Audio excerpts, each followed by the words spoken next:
economía consciente? Bueno, si no estás enterado de este nuevo sistema económico que es el que viene para nuestro futuro, mirá esta nota.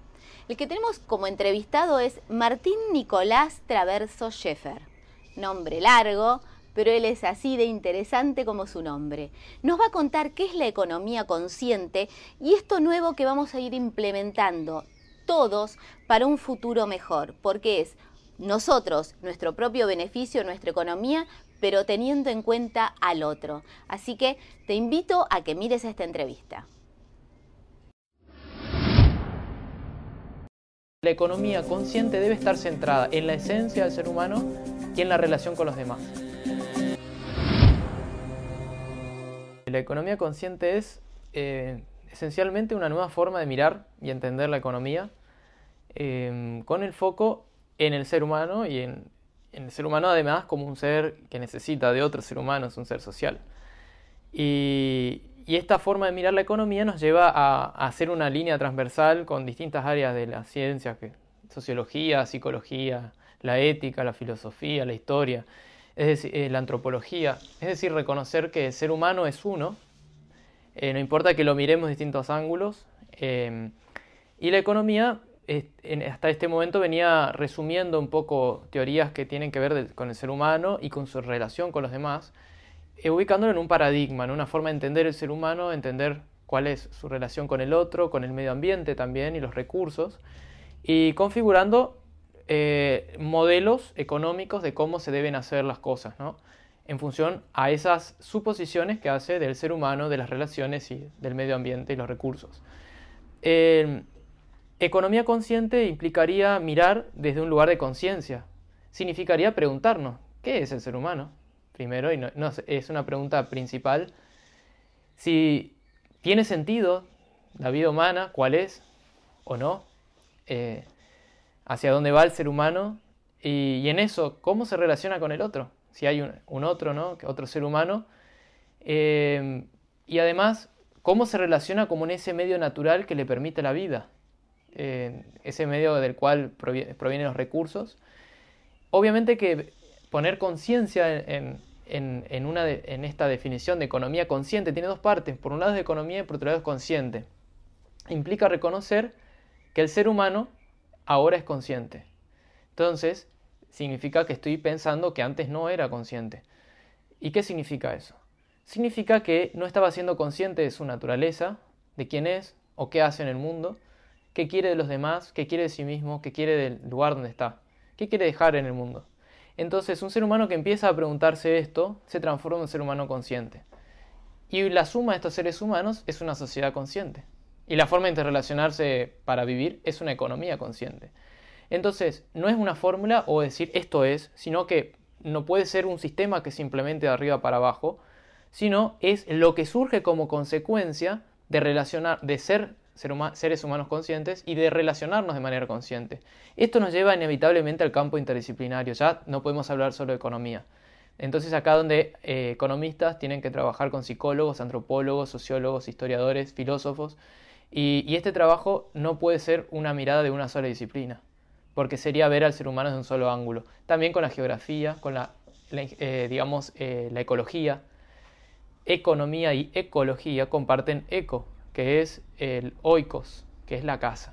O sea, al final podemos hablar de la economía argentina, de la economía estadounidense, de la economía europea, diciendo la casa argentina, la casa europea, pero al final, ¿cuál es la gran casa que ya nos podemos salir? Planeta Tierra. Y una mayor es el cosmos. Pero bueno, pensando en la casa Tierra, el oikos va a ser tanto de la ecología, la economía, la casa, es la Tierra. Y en este proceso de ser conscientes, mirar a la economía es mirar a la casa global. ¿Y qué hay en la casa? Y 7.000 millones de seres humanos, hay naciones, hay culturas, hay formas de organizar diferentes en distintos países, hay idiomas, hay costumbres, hay formas de ideologías, de que esto es mejor, esto es peor, pero en ese sentido tenemos cosas en común. Somos todos seres humanos. Todos buscamos un sentido, todos buscamos la felicidad, todos buscamos, podríamos decir, el bien, fuera de lo que cada uno entienda el bien. Y en esa búsqueda podemos equivocarnos en el medio, pero no lo hacemos intencionalmente. Y si vamos a una economía consciente, esa economía consciente es a partir del diálogo. Entonces, economía consciente no es una teoría que la invento, sino que es el abrir el campo para un diálogo. Puedo esbozar algunas líneas intuitivas de hacia dónde va, pero no puedo decir esto es, o sea, es como este es un esquema que se aplica, no es un esquema que se aplica. Es una forma de mirar y es un punto de partida para dialogar. Es decir, ponernos de acuerdo en dónde estamos parados y qué tenemos en común. Y eso, sí hay algunas cosas que podemos, desde la economía consciente, esbozar una pequeña definición. Podríamos decir que la economía consciente es una interrelación, es una red de interrelaciones humanas en la cual el ser humano se busca a sí mismo, se autorrealiza a través de verse espejado en el otro, en el dar y recibir, y en ese dar y recibir con el otro adquiere sentido.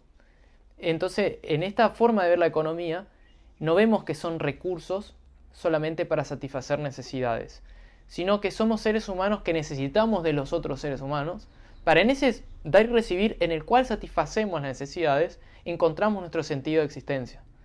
Entonces, este sería el cambio de agregarle la palabra conciencia a economía desde el punto de vista que la estoy mirando, y la estamos mirando varias personas que empezamos a compartir por internet, que cada uno quizás está viendo distintos ángulos, pero coincidimos en esto, en que la economía consciente debe estar centrada en la esencia del ser humano y en la relación con los demás.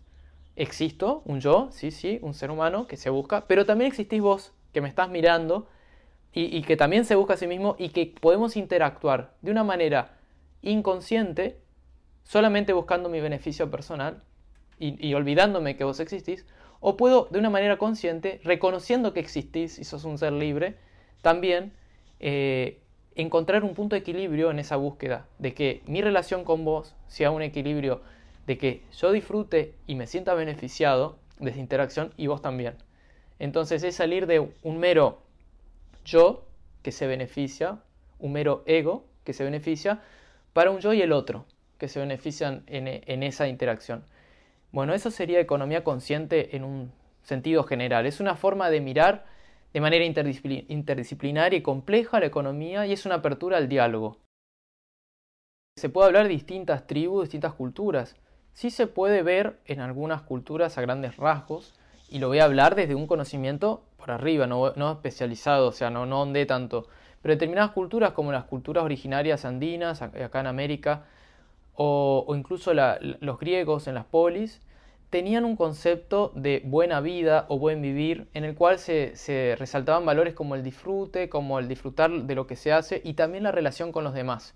Era un valor que quizás en la modernidad, que en el mundo actual y que hoy en la globalización se extendió un estilo de vida diferente que al de esas culturas, hay ciertos valores que se han perdido, o ciertas formas de interrelación humana. Digamos que lo que cambió fue la forma de interrelacionarse de un humano con otro humano, y a su vez, obviamente en el pasado también había guerras, supuestamente, ¿qué se puede decir que mejoró, entre comillas? No, hubo un disparo de la tecnología a través de las revoluciones industriales y las técnicas maquinistas, pero, digamos, dentro de una forma ética de beneficio personal y de individualismo, lo cual en muchas culturas ancestrales no existía, esta forma.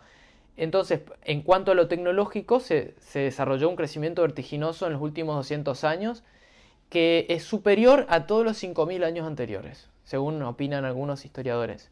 Las revoluciones que dentro de los últimos años fueron, aún en cuanto a la técnica, ¿no? Imagínense ver la historia desde el fuego, la piedra, los avances, ¿no? En cuanto a lo que se considera técnico y científico. Sí, en relación a lo humano, se puede decir que lo que cambió es el modelo ético. Y cuando digo ético, no es un modelo de estaría como ser buenas personas, como buscando una moral. No. El modelo, ¿cuál es en la práctica? El modo en que una persona se relaciona con otra. Desde ese lugar vendo la ética. Entonces eso cambió. Había culturas en las cuales existía un sentimiento de comunidad fuertemente, ¿no? Donde una persona se siente parte de esa comunidad. En la polis griega se ve mucho la filia, la amistad, que era la forma de sentirse perteneciente a la polis. Por ejemplo, en la polis griega, lo peor que se podía pasar es ser exiliado, porque ser echado fuera del todo. En cambio, hoy irse a otro país no es una cosa. Entonces vemos ahí una gran diferencia con los griegos, de los cuales venimos, por lo cual no es poca cosa ver cómo vivían. Y otro también con las culturas originarias, por ejemplo, con las que apoyadas en el principio del buen vivir, los guaraníes, los incas, todas las culturas que estaban acá en Sudamérica, ¿no? Los mayas. Entonces también tenía un sentido de comunidad. Y eso es lo que hoy en la modernidad no tenemos. O sea, la interrelación humana, la ética, es lo que ha cambiado. Entonces, sí podríamos decir de que hay éticas que eran más conscientes a nivel racional. Porque si una ética donde se beneficia solamente uno, puede llevar al perjuicio del otro. Entonces tiene que haber siempre un gendarme en el medio, llámese Estado, llámese policía, llámese mercado, que haga de mediador. Pero en un Estado donde las personas buscan su beneficio a la vez del todo, no necesitan ese gendarme. Entonces, en ese sentido podemos decir que estamos un paso atrás respecto a las culturas que tenían ese sentido de interrelación humana. Sí, a nivel tecnológico podemos decir que hemos avanzado mucho más rápido, pero ¿hasta qué punto esos avances tecnológicos pueden ser beneficiosos para el conjunto? Porque si nuestras mentes humanas destinamos para producir guerras, para producir bombas atómicas, no es racionalmente es un avance que en cambio usar esa tecnología para avanzar la medicina, para avanzar los viajes interespaciales, para avanzar las tecnologías limpias. Entonces, en ese punto, la ética nos hace ser más atrasados incluso en nuestra búsqueda tecnológica. Entonces es un punto en el cual podemos decir de que hay culturas del pasado que tenían una ética más avanzada que nosotros.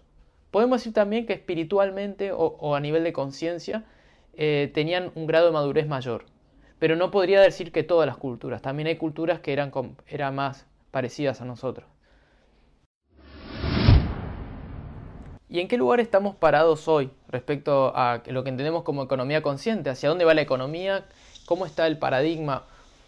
Sobre esto podría decir de que hay un paradigma viejo relacionado con algo que se inició desde la modernidad, que tiene que ver con la técnica maquinista, con una relación ética de un yo, un ego, y no hay nada afuera. Es algo que viene desde Descartes, de pienso, luego existo. Después revolución industrial, explosión de los estados nacionales, revolución francesa además. Y bueno, con las últimas revoluciones industriales, el Fordismo, la producción en serie y toda la globalización, y nos encontramos en un mundo globalizado de producción en serie, de masas, donde el individuo se ha fusionado una masa amorfa en la cual pierde su identidad. Y en esto como en un individuo individualista, ¿no? Y esta economía, que es la que estamos viviendo, es una economía movida por el afán de lucro, por la rentabilidad, y que genera una alienación, un sentido de no pertenencia del ser humano a ningún lugar, como esto la sociología lo estudia y ha comparado las tasas de suicidio como ha observado las tasas de suicidio en los países capitalistas más prósperos, como esta tiende a aumentar, y es como que existiera una presión de las sociedades al suicidio. Cada sociedad tiene una presión del individuo al suicidio y se define por su tasa de suicidio natural. Y esto es lo que hemos creado, una sociedad de individuos desconectados de los demás. Pero esto es un paradigma que viene, digamos, de los últimos años y desde el siglo XX más pronunciado, que está tocando fondo hoy actualmente. Y esto lo estamos viendo y no es una utopía. Digamos, John Lennon creía que era un soñador, pero digamos hoy hay muchos John Lennons ya que tienen un comportamiento de masa. Es toda una generación, los llamados generación Y, que hoy tienen entre 22 y 32 años y están ya produciendo cambios en lo laboral. Lo mismo los Z, que son los siguientes que vienen, que tienen entre 12 años y 22 años. Son los hiperconectados en cuanto a lo tecnológico. ¿Y por qué es interesante observar estas dos nuevas generaciones, los Y y los Z? Y ya acostumbrémonos a escuchar estos dos nombres. Porque los próximos 10 y 20 años van a ser de profundas transformaciones de todo el sistema económico productivo de mano de estas dos generaciones. ¿Por qué? La generación Y ya está en el mercado laboral y es casi un tercio de la masa laboral. Mientras ya la generación Baby Boomer, que ya están jubilándose, tanto de la economía como de la política. Entonces este recambio generacional está trayendo nuevas costumbres, ¿no? Y acá una gran novedad es que el individualismo que hemos observado en este último tiempo empieza a revertirse en esta generación. Bueno, acá sería, bueno, ¿cómo surge eso? Porque esto no surge de la galera. Tendríamos que estudiar a las generaciones Y y Z. ¿Qué es lo que está cambiando en estas dos generaciones que van a ser los próximos dirigentes de la economía, la política y los grandes agentes de cambio de las transformaciones tecnológicas de los próximos 20 años?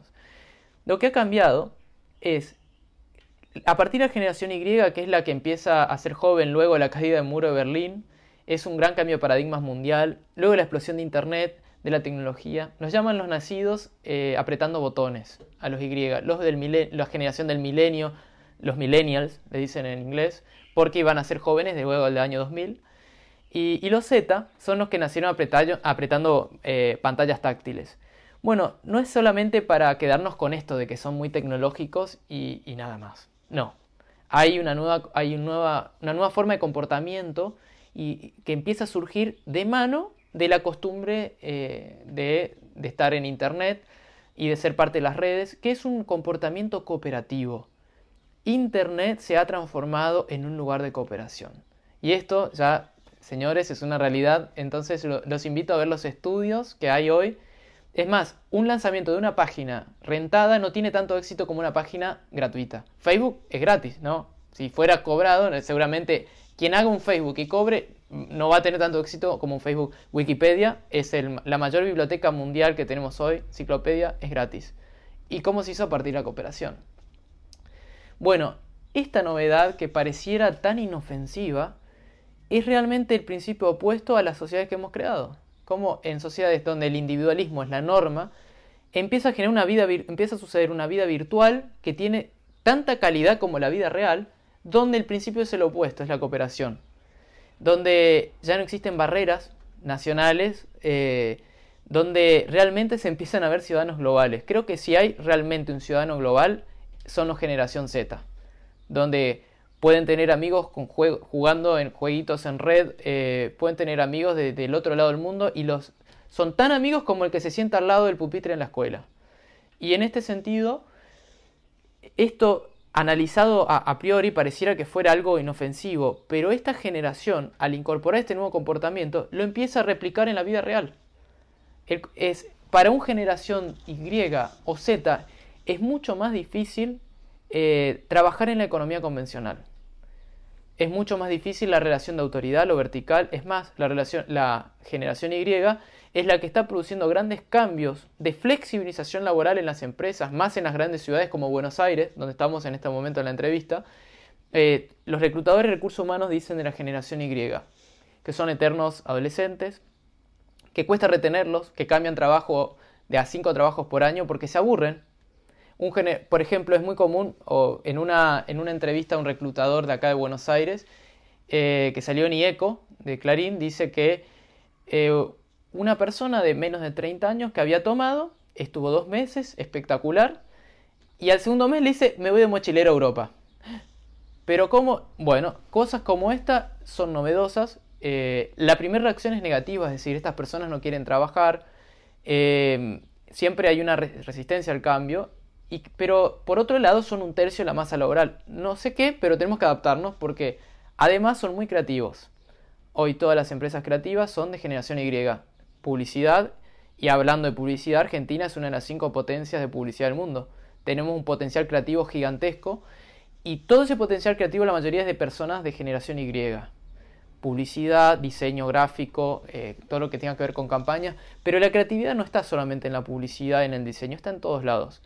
Y la generación Y viene con mucho aire de creatividad. Y es una generación que no quiere aburrirse. Entonces, para trabajar con los Y hay que cambiar las empresas, porque los Y no van a cambiar. Entonces, ya venimos una generación topadora que viene cambiando y flexibilizando las relaciones laborales. Viene también cambios como desaparece la oficina con el gerente en la superoficina. No, todas oficinas sin separación. Incluso ya hay empresas que implementan la vestimenta casual, incluso juegos en las empresas, y ya se empieza a permitir llevar el trabajo a la casa, el trabajo más teletrabajo.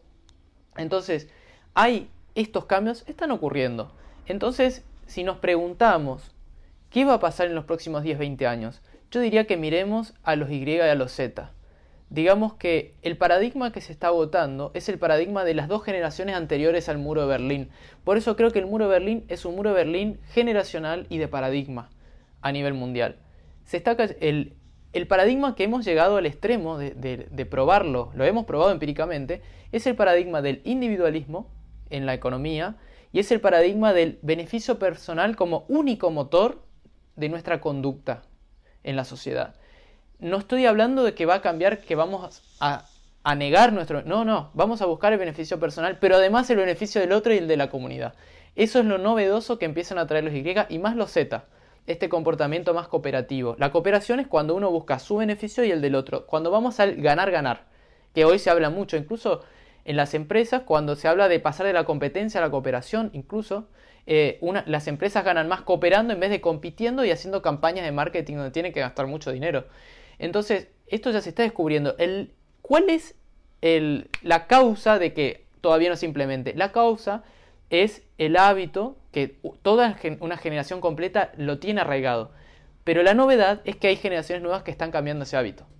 Y la explicación sería estos dos elementos, lo tecnológico y lo histórico. O sea, el muro de Berlín, el surgimiento de las democracias, digamos en América Latina se han recuperado las democracias, los derechos sociales afianzados hacen que haya crecido una generación con mucha libertad, que haya crecido viendo los desastres ecológicos, con una conciencia ecológica. Ya desde la educación hemos recibido el discurso, desde los Y a los Z, de que el trabajo no es para toda la vida, de que hay que cuidar los recursos. O sea que realmente, si estuviera John Lennon hoy estaría muy contento, porque vería que no es una utopía y no es ser un soñador. Creo que la generación Y está llena de John Lennons y no me imagino lo que deben ser los Z, como partiendo ya de una generación que viene flexibilizando lo laboral, cómo van a trabajar dentro de 10 años los Z. Entonces, es un momento para abrirnos a lo nuevo. Palabras como flexibilidad, flexibilización, cambio, flexibilidad ante el cambio, tecnología, redes,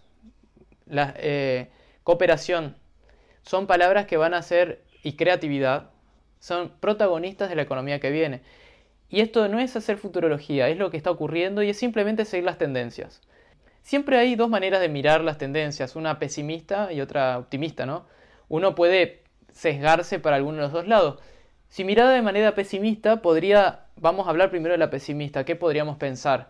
Podríamos pensar que la economía mundial va a un estancamiento. Podríamos pensar que la salida podría ser estimular a China y a India para que consuman. Y ahí voy a remitir a lo que dijo Mujica en Río +20 en un discurso. ¿Qué pasaría si los hindúes tuvieran la misma proporción de autos que los alemanes? Realmente es una salida poco racional y no creo que sea la salida económica para la aldea global, ¿no? Otra mirada pesimista sería que vamos a una tercera guerra mundial. Ruidos como Siria, Israel con Irán, con la Franja de Gaza, nos llevarían a pensar que corremos ciertos peligros con el armamento de países con bombas atómicas y misiles. Pero de este lado, entonces, sabemos que hoy estamos con una tecnología que apretando botones podemos autodestruir todo, con bombas y misiles. Y acá voy a mencionar algo que leí en un libro infantil que se llama Amy, el niño de las estrellas. Primero le voy a decir desde un libro infantil, pero después voy a nombrar un filósofo. Amy, el niño de las estrellas, es un libro infantil en el cual viene una persona de otro planeta al planeta Tierra y nos cuenta cómo viven los mundos civilizados. Y nos dicen que en un mundo que es incivilizado tiene un punto de quiebre, que es el punto en el cual el nivel de amor, el nivel espiritual de ese mundo, tiene que llegar a un punto en el cual supere al nivel tecnológico. Porque si la tecnología avanza más rápido que el nivel de amor o el nivel de espiritualidad de ese mundo, se autodestruyen. Y yo creo que hoy estamos un poco en esa situación que Amy describe. Y ahora bien, vamos a describirlo desde un punto de vista de un filósofo, que es Thomas Hobbes, que es quien quizás nos ha dejado un poco el legado de estos estados de miedo que hemos tenido, de este paradigma de entender al hombre como un ser destructivo, en el cual hay que regular su convivencia para su bien. Bueno, Thomas Hobbes es un filósofo del siglo XV-XVI y nos ha dejado un legado que ha seguido hasta la actualidad en cuanto a concebir al hombre como un ser egoísta por naturaleza, un ser guerrillero y destructivo. Es lo que nos ha dicho Hobbes. Entonces debía tener un Estado que lo regule y que lo intimide para la convivencia. Este paradigma, lamentablemente, es el cual más vigencia tiene. Quizás no en todos los estados. Hay estados más rusonianos, como el estado argentino, estados más hobbesianos, como el estado inglés, por ejemplo.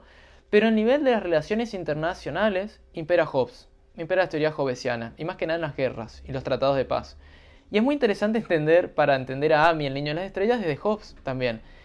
Que Hobbes dice, o a interpretar a Hobbes en un conflicto bélico, es decir, ¿cómo podríamos buscar la paz entre Israel e Irán, por ejemplo? ¿Qué diría Hobbes? No diría que hablemos y que seamos, no, diría que somos malos por naturaleza. Y la única forma que llegue a una paz es que el nivel de armamento de Irán sea igual al de Israel y que se vean obligados a conversar. Es decir, como que yo me acuerdo cuando era chico, cuando tenía miedo que alguien me golpee y pareciera que la única solución es ser más fuerte e intimidarlo para que mirá que si vos me querés golpear yo también te voy a devolver. Entonces la solución hobbesiana siempre es tener un nivel de fuerza física o de armamento parecida para que el tratado sea obligatorio. Ninguno se va a arriesgar porque los dos van a tener la tendencia de destrucción. El tema es que, para bien o para mal, nos guste o no, hoy estamos en un nivel bastante hobbesiano de una tecnología militar distribuida bastante equitativa a nivel mundial. A pesar de Estados Unidos tener un presupuesto militar que supera los 8 países que le siguen, igual Estados Unidos no puede tener un dominio militar del mundo.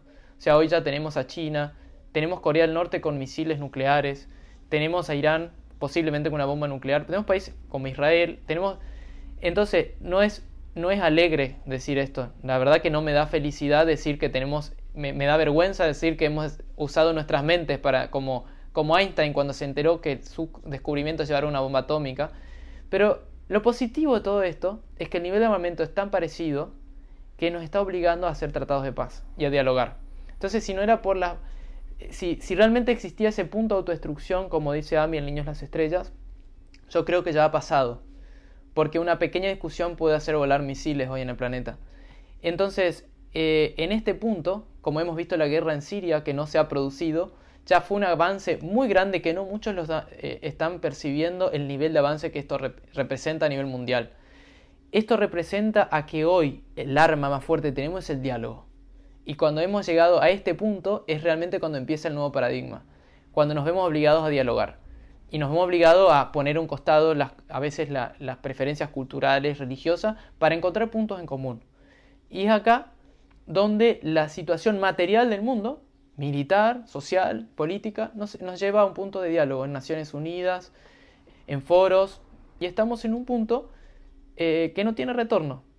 Entonces, el pronóstico para los próximos 10-20 años es de mucho diálogo a nivel político internacional, mucho cambio, como veíamos el cambio generacional. Entonces, por un lado, la tecnología nos ha generado nuevas costumbres, 2 generaciones nuevas que empiezan a ingresar al mercado laboral de nuevas maneras, creativas, flexibles, con más teletrabajo, con trabajo más creativo, formas creativas de trabajar, no de tener un solo trabajo, quizás de muchos, nuevas formas de concebir la felicidad, la búsqueda de la felicidad en estas generaciones. Entonces, está ocurriendo un gran cambio.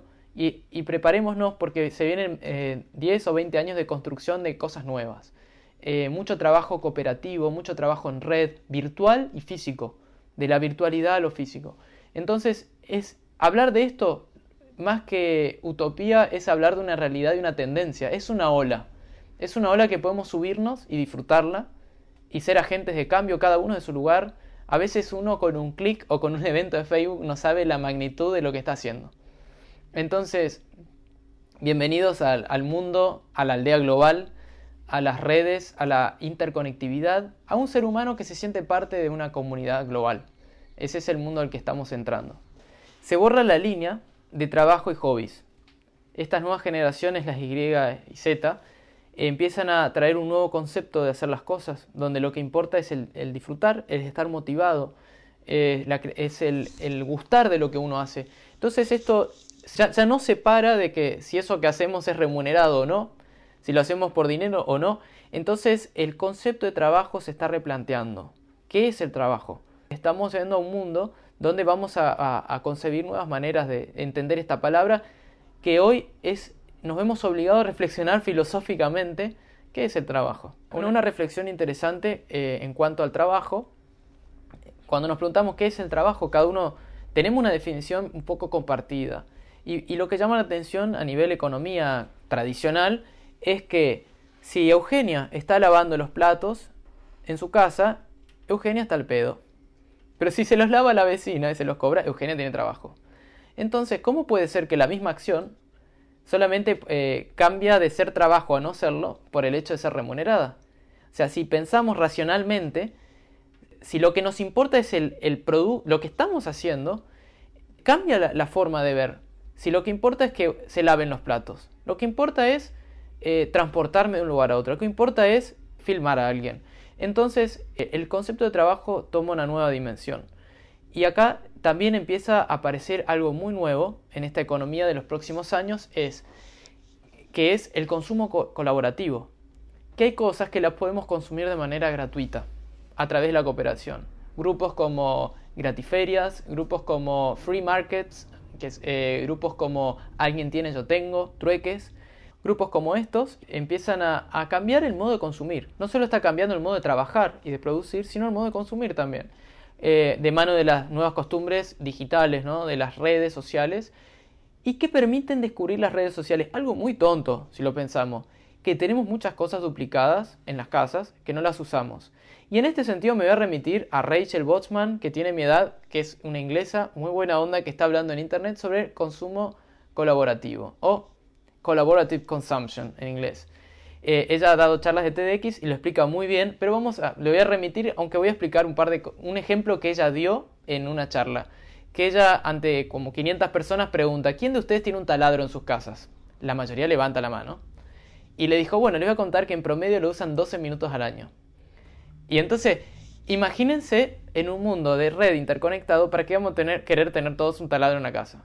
¿Qué es lo que está cambiando en las nuevas generaciones? Que a partir de ahora, yo no digo que necesito un taladro, necesito un agujero en la pared. Y cuando yo paso a valorar la necesidad, que esto se habla mucho en marketing, no es nuevo, pero cuando yo empiezo a valorar que necesito un agujero, hasta se empieza a diluir la propiedad. Ya no es tan necesario ser dueño del taladro. Y acá es donde las redes están permitiendo interconectar personas con necesidades opuestas como una oferta y demanda gratuita, y están permitiendo satisfacer necesidades humanas a través de la cooperación. Obviamente, ¿cómo queda el capitalismo acá? Y bueno, se diluye la necesidad de comprar en este sentido. Porque justamente lo que ha hecho el capitalismo o una sociedad de acumulación es acumular un montón de cosas en individuos desconectados. Pero cuando los individuos se conectan, se pueden poner de acuerdo en prestarse, en regalarse y en compartir, que son los valores que están surgiendo de mano de la generación Y y Z. Así que podemos ver también como nuevas formas de trabajo, de mano de los Y y los Z, y gracias a los cambios tecnológicos, nuevas formas de consumo también. Y nos preguntamos, como si una pregunta, hagamos ya un poco de futurología, ¿qué pasará con la propiedad de determinadas cosas como los medios de transporte, como determinadas herramientas en los próximos 50 años? Y bueno, ¿qué te queda a vos como individuo? ¿Qué me queda a mí para hacer en este contexto de cambio tan vertiginoso que se viene en los próximos 20 años por la tecnología, por los cambios sociales, políticos, por el nuevo escenario global? ¿Qué nos queda por hacer? Y nos queda por elegir qué vida queremos llevar, por elegir en qué grupos participar, lo que está a nuestro alcance es decidir nuestro estilo de vida, cómo queremos concebir el trabajo, cómo nos queremos relacionar con los demás para consumir, para trabajar. Y en este sentido es fundamental la cooperación y las redes. Estamos en un momento en el cual estamos viendo una nueva forma de interactuar con los demás a través de las redes y va a ser fundamental para cada uno tener una relación lo más sincera, lo más como uno quiera, con quienes quiera relacionarse, con qué causas. Es un momento en el cual está habiendo muchos cambios en la ecología, en la conciencia social, y uno puede también decidir en cuáles de esas causas estar como agente de cambio. Algunos quieren trabajar más por el lado de la ecología, otros por el lado de lo social.